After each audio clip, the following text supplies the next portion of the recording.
Leo, hi, welcome to Mystic Queen PH. Titingnan natin ang energies for you ngayong new moon in Cancer sa June 25, 2025 at 6:31 p.m. Philippine time. Ayan. So if you're interested in private readings, meron tayong link sa description at sa pinned comment. Paka-check nyo na lang information kung paano mag-book for a private reading. And please subscribe to our channel to show your support, like, share this video, at comment na rin kayo kung kayo ay naka-resonate. Ayan. So, itong reading na to, maaaring mas makaresonate dito yung mga Leo rising. Okay?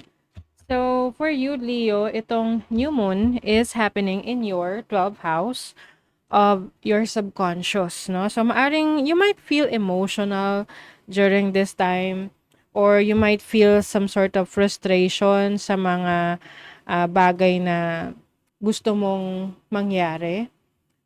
Some of you pwedeng magkaroon ng frustration when it comes to your relationships, partnerships, business partnerships, or even sa studies ninyo kung nag-aaral pa kayo, or sa mga bagay na ine-explore ninyo, pinupurso ninyo sa buhay.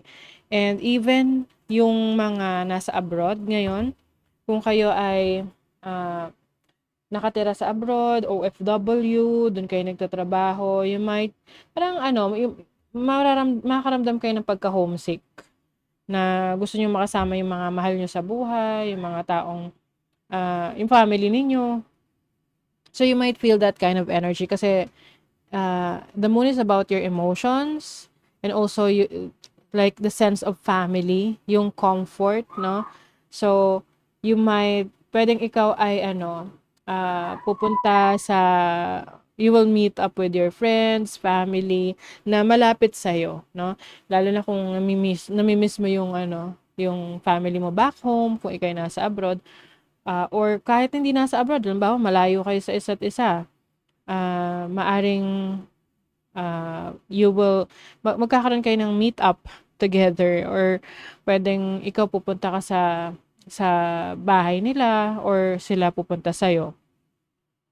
So, some of you also, itong energy na to na parang you want to try something new, explore, pwedeng yung frustration na yan ay i-divert nyo sa ibang bagay. Yung tipong, bibili ako ng ganito, ng gamit na to. Like, example, bag. Bibili ka ng bag kasi feeling mo, itong bag na ito, pag binili mo, magiging masaya ka, magiging fulfilled ka. Somehow, mapapawi yung emotions that you are feeling right now. So, however, minsan kasi hindi lang naman yun yung mga solusyon, no? Kasi minsan panandalian lang siya. Parang ano lang siya, yung pagiging impulsive mo lang. But you have to be with yourself kasi sa panahon na to. Reassess your situation.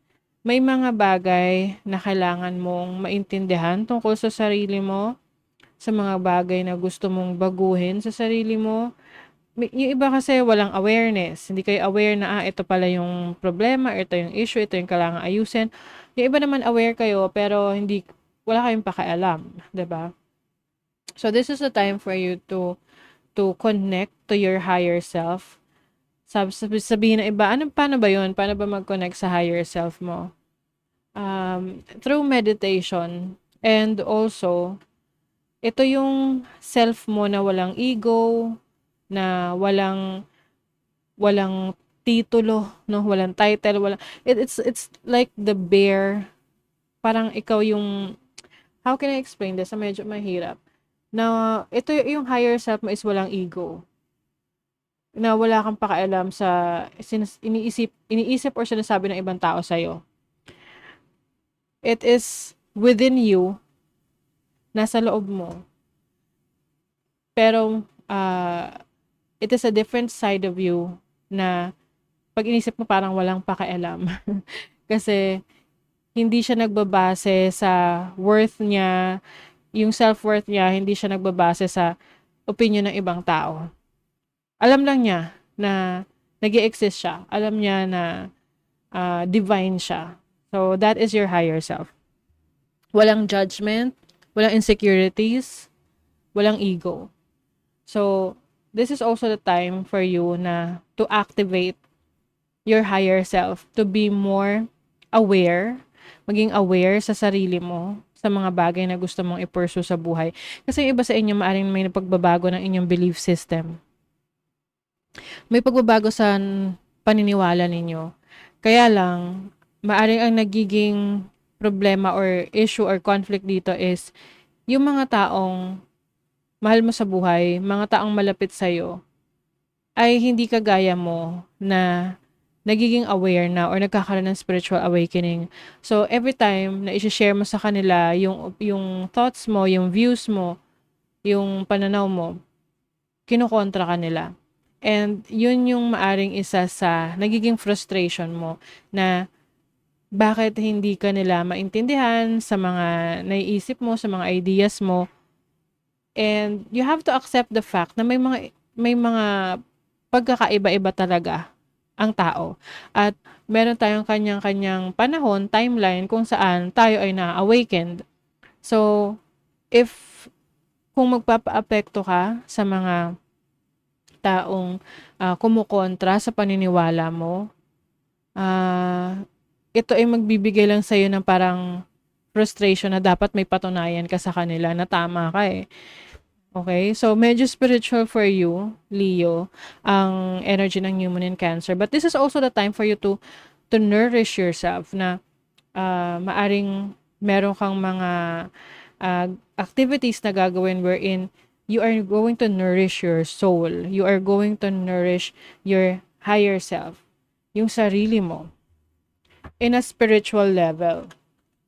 Through learning, through retreat, meditation.